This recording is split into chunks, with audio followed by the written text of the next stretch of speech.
Thank you for spending another midweek moment with the Wisconsin property taxpayers. I'm Paul Roseski. Today is Wednesday, October 24th, 2025. Thank you for checking in. Before we look at some headlines, let's look to the week ahead. I'm going to challenge you. Consider channeling your inner child and celebrating National Chocolate Milk Day. Happens on Saturday. And because I just checked, I'll give you a heads up.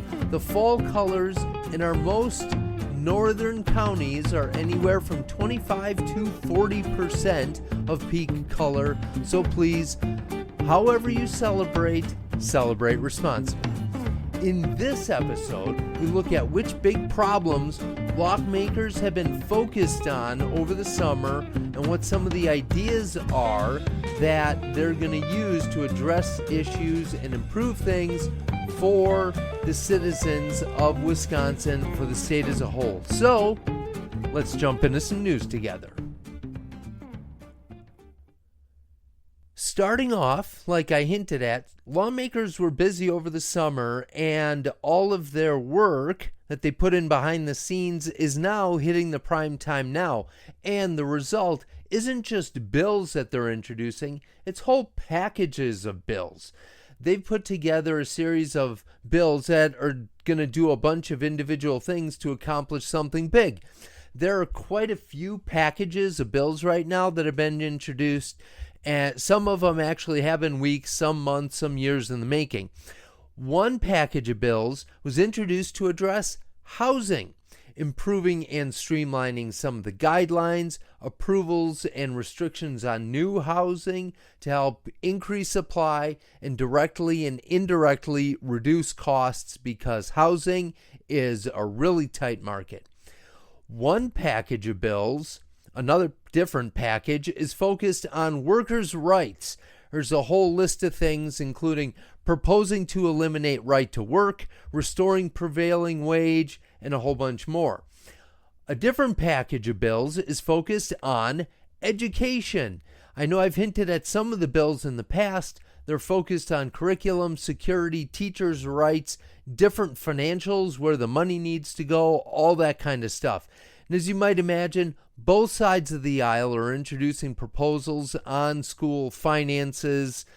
We'll wait to see where all this flushes out, where the funds should be focused, the guidelines for referenda, if they should be restricted or not, where there should be funding increases, etc., etc., etc. As a reminder, all these packages, they still need to be referred to a committee. There need to be hearings and testimony. There might be things that are tweaked. So it's going to be an ongoing process.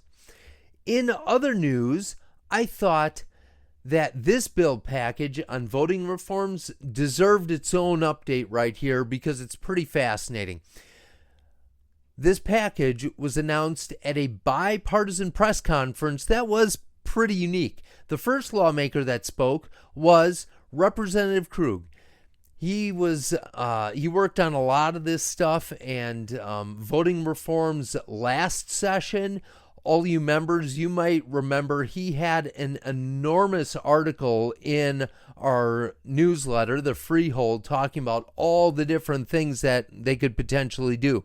Well, he's addressing another whole bunch of topics, including Monday processing for absentee ballots, ballot boxes, all the security measures that need to go into that, in-person absentee voting, election security grants, even the list even goes on from there. What got interesting is when the Democrat lawmaker came up next and gave her remarks.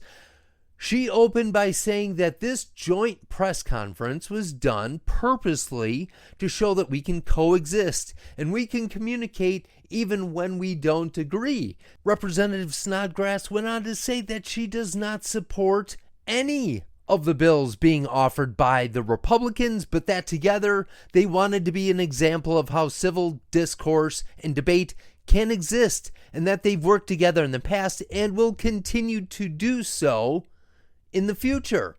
That one I didn't see coming. I thought it was kind of funny. So, tip of the hat to them. She proceeded to talk about the Democrat package of bills requiring elected officials to serve as an election official at the polls in an election that they are not running in. She wanted to give all the lawmakers that seem to have a lot of opinions on whether or not our elections are safe and reliable, that they could actually see it firsthand because most of them hadn't. That was also something interesting. There's a bill on disability access, training on accessibility for poll workers, high school or voting registration, and the security of election workers, whole bunch of stuff there. Notably, multiple bills in the Democrat package are standalone items of changes that are in the larger Republican omnibus bill that just clusters them all together, and that Representative Krug is a co-author on 3 of the Democrat bills. So there's a lot to unpack there. It was interesting post-Charlie Kirk world that we're living in at the moment. In other news, let's jump to the NorthWoods for another bill package. This proposal is a list of bills that are targeted towards the logging and the lumber economy, because as the number of paper mills have decreased and shut down in Wisconsin, there's been less demand for lumber products called woody biomass. It's the wood chips and some of the other byproducts of the logging industry. This bill would provide some incentives to encourage private industry to take over a paper mill in Hayward that has sat vacant for the past 5 years. The proposal would incentivize taking this site and creating a plant that would use the woody biomass to make aviation fuel. It is essentially the state offering about $210 million of incentives to try and attract about $1.5 billion in private industry investment into jobs in the economy and using this product of the lumber industry. Spoiler alert here.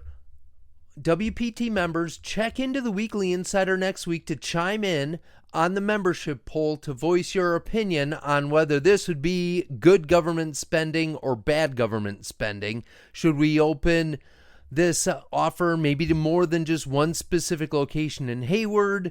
Is this a good idea at all? We look forward to hearing from our members on this one.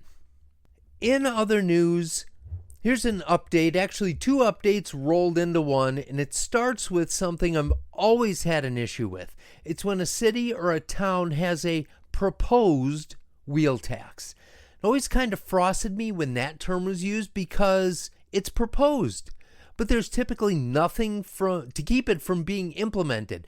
Don't make it sound like you're just floating an idea for consideration, because it typically gets shoved into place whether people like it or not. Well, on that note, someone paid attention to the financial numbers that the city of Milwaukee puts out, crunched some numbers on the sales tax increase that Milwaukee was able to implement thanks to a state-level bill in 2013 that gave Milwaukee some special treatment and allowed it to have a sales tax to get its financial house in order because they were on the path to insolvency and bankruptcy. Well, based on the spending increases and the amount of additional sales tax revenue that came in, the city of Milwaukee spent somewhere between 90 and 99% of the sales taxes, that the extra sales taxes that came in, on 2 things.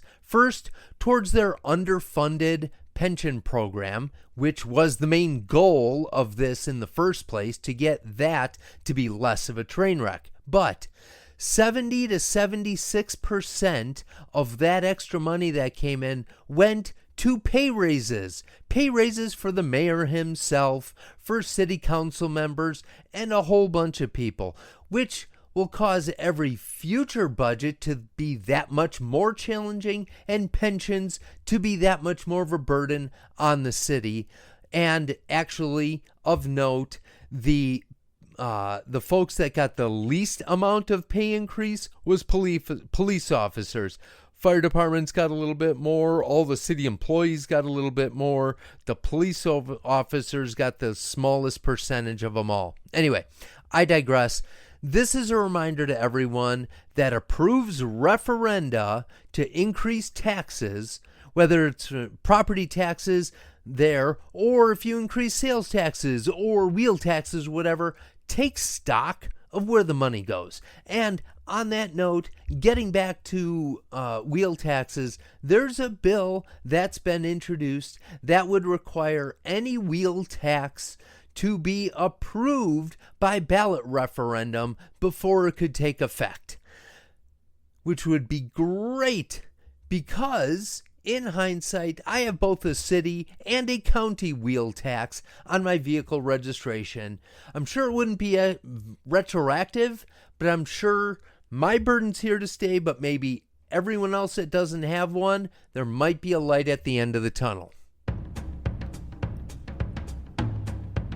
And finally, and in honor of our last story, I give you a quote from founding father Samuel Adams, who said, and I quote, "If taxes are laid upon us in any shape without ever having a legal representative where they are laid, are we not reduced from the character of free subjects to the miserable state of tributary slaves?"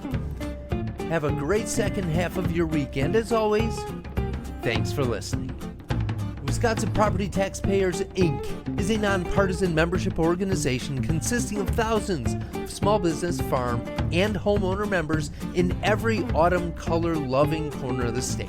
Founded in 1985, the organization is committed to providing its members with up-to-date information, legislative advocacy, and exclusive cost-saving benefits. Find out how to join at WPTonline.org/join.